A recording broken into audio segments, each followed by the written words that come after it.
Gold, trusted gold buyers. మీరు తాకట్టు పెట్టిన బంగారాన్ని విడిపించి ఈ రోజు ఉన్న మార్కెట్ ధరకు కొనబడను.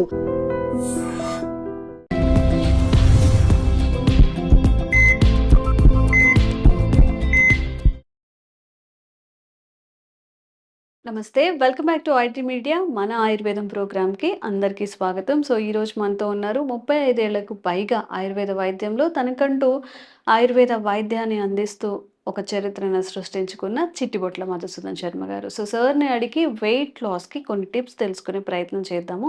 నమస్తే సార్. నమస్తే. ఎలా ఉన్నారు సార్? బాగున్నామా? సో వెయిట్ లాస్ అనేది ఇప్పుడున్న సిచ్యువేషన్లో 100 మెంబర్స్ని తీసుకుంటే 95 మెంబర్స్ ఒబేస్ ఉన్నారు చాలామంది. ఈ 5% పిల్లలు కానివ్వండి, లేకపోతే హెల్తీగా, లేకపోతే వాళ్ళ జెనెటికల్ పరంగా నార్మల్ వెయిట్లో ఉన్నవాళ్ళు. సో ఈ వెయిట్ అనేది మనం ఎలా మేనేజ్ చేసుకోవాలి? బాగా వెయిట్ పుట్ ఆన్ అవ్వకుండా ముందుగానే ఎలాంటి జాగ్రత్తలు తీసుకుంటే మంచిది అంటారు? దీనికి ఆహారపరంగా జాగ్రత్తలు తీసుకోవాలి, విహారపరంగా జాగ్రత్తలు తీసుకోవాలి. క్షేమదాయకమైనటువంటి సైడ్ ఎఫెక్ట్స్ లేనటువంటి ఆహార ఔషధాన్ని వాడుకోవడం కూడా మంచిదమ్మా. ఆహార ఔషధమా? ఆహార ఔషధం ఆహార పదార్థాలతోనే ఔషధంగా వాడుకోవడం మంచిది. ఓకే. తప్పని పరిస్థితుల్లో ఔషధాలు కూడా వాడుకోవాల్సి వస్తుంది. అది కూడా సైడ్ ఎఫెక్ట్స్ లేనటువంటి ఔషధాలు. ఓకే. సో ఆహార పరంగా అంటే ప్రోటీన్ ఆహారం ఎక్కువ తీసుకోవాలమ్మా. ముఖ్యంగా కార్బోహైడ్రేట్స్ ఫుడ్ బాగా తగ్గించుకోవాలమ్మా. సో ఈ రోజుల్లో మనకు ఎలా ఉందంటే శారీరక శ్రమ తక్కువైపోయింది, తీసుకునే ఆహారం ఎక్కువైపోయిందమ్మా. అవును. దీనివల్లనే తీసుకునేటువంటి ఆహారంలో కూడా కార్బోహైడ్రేట్స్ ఫుడ్ ఎక్కువైపోయిందమ్మా. పిండి పదార్థాలు ఎక్కువ తింటున్నాం, దీనివల్లనే ఫ్యాట్ ఎక్కువైపోతుంది. రెండోది ఏమంటే పిండి పదార్థాలు ఎక్కువ తీసుకోవడంతో పాటు మిగతా పదార్థాలు కూడా ఎక్కువగా తీసుకుంటున్నాం కాబట్టి దీనివల్ల కూడా అదంతా కూడా ఫ్యాట్ కింద కన్వర్ట్ కావడం చేతనే ఎక్కువ శాతం మంది మరి weight, over weight, obesity, excess weight వీటితో సఫర్ అవుతున్నారమ్మా.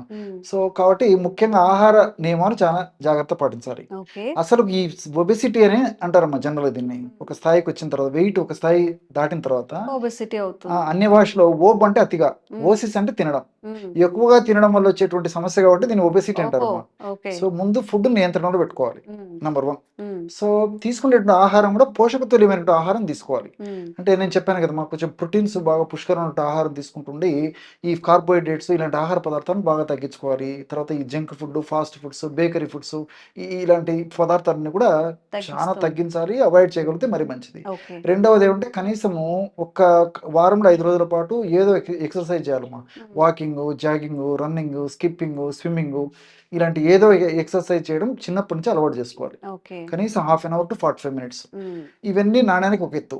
మరి ఔషధ పరంగా ఈ రోజుల్లో కూడా చాలా మంది ఏంటంటే ఇవన్నీ ఏదో చెప్తుంటారులే కానీ మాకు టిప్ కావాలనేటువంటి ఆసక్తి ఎక్కువ మందికి అనిపిస్తుంటుంది.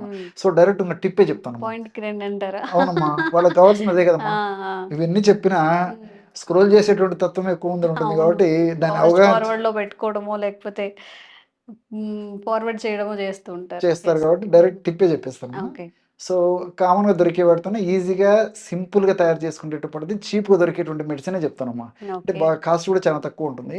త్రిఫల చూర్ణం ఒక 75 గ్రాములు తీసుకోవాలి. మనకు మార్కెట్లో దొరుకుతుందమ్మా. మంచి కంపెనీ తెచ్చుకుంటే సరిపోతుంది. అదేవిధంగా గుడూచి సత్వం, గుడూచి తిప్పతీగ చూర్ణం, తెలుగులో అయితే అందరికీ తెలుస్తుందమ్మా. తిప్పతీగ చూర్ణం కరోనా టైంలో మంచి పాపులారిటీ వచ్చింది దానికి, ఆ తిప్పతీగ మొక్కకి. సో వెయిట్ని తగ్గించేటువంటి అద్భుతమైనటువంటి గుణాలు అందులో ఉన్నాయమ్మా. సో గుడూచి చూర్ణం లేదా తిప్పతీగ చూర్ణం, సో అదొక 25 గ్రామ్స్ తీసుకోవాలి. మూడవ పదార్థం మన ఇంట్లో ఉండేదే మిరియాలు. మిరియాలు ఒక చూర్ణం ఒక 10 గ్రామ్స్ కలుపుకోవాలమ్మా. సో ఈ 3 పదార్థాలు, త్రిఫలం చూర్ణం 75 గ్రాములు, గుడూచి చూర్ణం 25 గ్రాములు, మిరియాల చూర్ణం 10 గ్రాములు. ఈ 3 పదార్థాలు కలపడం వల్ల బ్రహ్మాండమైనటువంటి వెయిట్ను తగ్గించేటువంటి ఔషధం రెడీ అయిపోతుంది. దీన్ని రోజు ఉదయం ఒక్కసారి, సాయంత్రం ఒక్కసారి ఒక పావు చెంచా నుంచి అర్ధ చెంచా వరకమ్మా.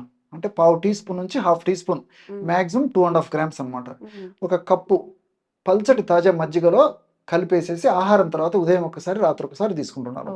ఈ విధంగా క్రమం తప్పకుండా రోజు 2 సార్లు ఈ యొక్క పద్ధతిలో ఈ యొక్క పదార్థాన్ని తీసుకోవడం వల్ల దేహంలో కొవ్వు కణాల్లో ఏ భాగంలో ఉన్నటువంటి కొవ్వు కణాల్లో ఎక్కువగా సంచితమైన కొవ్వు అయినా కరిగించేటువంటి శక్తి ఈ 3 పదార్థాలు ఉందమ్మా. అంటే ఇప్పుడు త్రిఫలలో రకరకాలైనటువంటి పదార్థాలు కొవ్వును కరిగించేందుకు ఉపయోగపడతాయమ్మా. అంటే మెటబాలిజాన్ని వేగవంతం చేస్తాయి అన్నమాట.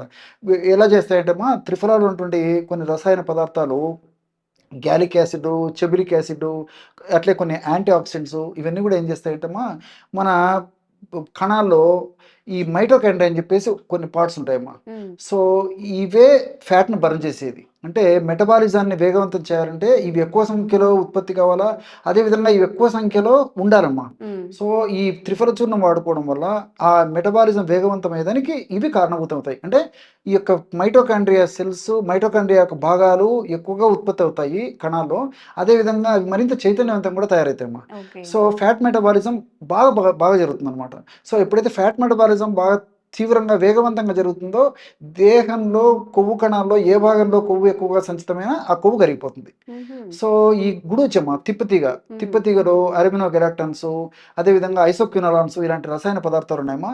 ఇవన్నీ కూడా ప్రత్యక్షంగా పరోక్షంగా ఈ ఫ్యాట్ను కరిగించడానికి ఉపయోగపడమే కాకుండా ఈ వెయిట్ ఉన్నటువంటి వాళ్ళల్లో భవిష్యత్తులో ఎక్కువ శాతం మందిలో మరి కీళ్ళ నొప్పులు వచ్చేటువంటి పరిస్థితి, బీపీ వచ్చేటువంటి పరిస్థితి, షుగర్ వచ్చేటువంటి పరిస్థితి, హార్మోనల్ ఇంబ్యాలెన్సెస్ వచ్చేటువంటి పరిస్థితి, అదేవిధంగా కొలెస్ట్రాల్, చెడు కొలెస్ట్రాల్ పెరిగేటువంటి పరిస్థితి ఇవన్నీ ఉంటాయమ్మా. ఉమ్, సో ఈ గుడూచీని వాడుకోవడం వల్ల గుడూచీలో ఉంటుంటే అరబినో గెలాక్టాన్స్, అదేవిధంగా ఐసోక్వినోలాన్స్ అనేటువంటి రసాయన పదార్థాలు ఈ వెయిట్ను తగ్గించడమే కాకుండా ఈ ఈ- ఈ యొక్క సమస్యలు రాకుండా కూడా కంట్రోల్ చేస్తాయమ్మా. ఓకే. సో మిరియాలు ఉమ్, మిరియాల గుణం ఏమిటంటే ఈ మిరియాల ఆకలిని తగ్గిస్తాయమ్మా. ఉమ్, సో సర్వసాధారణంగా వెయిట్ పెరిగే కొద్దీ ఆకలి ఎక్కువైపోతుంది. ఆకలి ఎక్కువ కొద్దీ ఆహారం ఎక్కువ తీసుకుంటాము. ఆహారం ఎక్కువ తీసుకుంటే కొద్దీ ఇదంతా మళ్ళీ ఫ్యాట్ కింద మారిపోతుంది. ఓకే. సో మిరియాలు ఇందులో కలపడం వల్ల ఏం జరుగుతుందంటమ్మా, ఆకలిని తగ్గిస్తాయి. ఉమ్, ఎప్పుడైతే ఆకలి తగ్గుతుందో ఆహారం తక్కువ తీసుకుంటాం. సో పోషకాంశాలతో కూడినటువంటి పోషకపూరితమైనటువంటి ఆహారం మనం చూసుకొని తీసుకోవడం వల్ల మరి లిమిటెడ్గా ఆహారం తీసుకున్నప్పటికీ కడుపు నిండేటువంటి భావన కలుగుతుంది. కాబట్టి మరి ఆ ఫ్యాట్ క్రమక్రమంగా కరిగిపోతున్నాం. ఆహారం మనం తక్కువ తీసుకోవడం వల్ల కూడా పరోక్షంగా ఈ యొక్క మిరియాలు ఉపయోగపడతాయి. అదేవిధంగా అంతేకాకుండా మిరియాలు ఉన్నటువంటి ఈ పెప్పరిన్ అనేటువంటి రసాయన పదార్థము ఈ ఫ్యాట్ మెటబాలిజానికి, అదేవిధంగా మెటబాలిజాన్ని వేగవంతం చేసేందుకు కూడా ఉపయోగపడుతున్నాం. ఓకే. ఈ విధంగా మల్టిపుల్ బెనిఫిట్స్ ఉంటాయి. కాబట్టి మరి నేను చెప్పినటువంటి పద్ధతిలో ఈ యొక్క ఔషధాన్ని తయారు చేసుకుని వాడుకోవడం వల్ల క్షేమదాయకంగా పనిచేస్తుంది. సైడ్ బెనిఫిట్స్ ఉంటాయి, సైడ్ ఎఫెక్ట్స్ ఉండవు. అందరూ వాడుకోవచ్చు. దీర్ఘకాలం పాటు వాడినప్పటికీ ఎలాంటి ఇబ్బంది ఉండదమ్మా. అన్ని మల్టిపుల్ బెనిఫిట్స్ ఉంటాయి. ఓకే. సో ఎవరైనా వెయిట్ లాస్‌కి ప్లాన్ చేసుకుంటున్నట్లయితే సార్ ఏదైతే మెన్షన్ చేశారో అవన్నీ కూడా పాటించండి. అండ్ అంటే 1 డేలో రిజల్ట్ రావాలి, ఓవర్ నైట్‌లో తగ్గాలని కూడా అనుకోకూడదు. మనం ఇలాంటివన్నీ 6 మంత్స్ కానీ 1 ఇయర్ కానీ పాటించాలి. అప్పుడే మనకి కరెక్ట్ రిజల్ట్స్ వస్తూ ఉంటాయి. అండ్ మీకు కూడా ఇంకెలాంటి హెల్త్‌కి సంబంధించిన డౌట్స్ ఉన్నా కూడా కామెంట్స్ చేయండి. తప్పకుండా క్లారిఫై ఇచ్చే ప్రయత్నం చేస్తాం. Thank you sir. నమస్తే. Sir, one life lesson what medicine has taught you. whatever you can do without expecting. But I really believe మన పాజిటివ్ యాటిట్యూడ్ ఉంటేనే మనం ఏదైనా సాధించగలం. గట్ని మనం కరెక్ట్గా డీల్ చేసినట్లయితే అది మనకి పాజిటివ్ హార్మోన్స్ని రిలీజ్ చేస్తుంది. షుగర్ వచ్చిన వాళ్ళ పరిస్థితి ఏంటి? పొట్ట దగ్గర పెరిగితే దాన్ని ఆండ్రాయిడ్ అంటారు, ఆండ్రాయిడ్ ఫోన్ కదా. అసలు థాట్స్ ఎందుకు వస్తాయి? బ్రెయిన్ డెడ్ అంటే దానికి ప్రపంచం అంతా కూడా కొన్ని నిర్దిష్టమైనటువంటి లక్షణాలు ఉంటాయి. మానసికంగా ధైర్యంగా ఉంటే క్యాన్సర్ జయించవచ్చు. You are a doctor for a cause sir, అంతే. వాళ్ళకి వచ్చిన ఆదాయం కాకుండా ఫ్రీ సర్వీస్ ఎంతమందికో చేస్తుంది.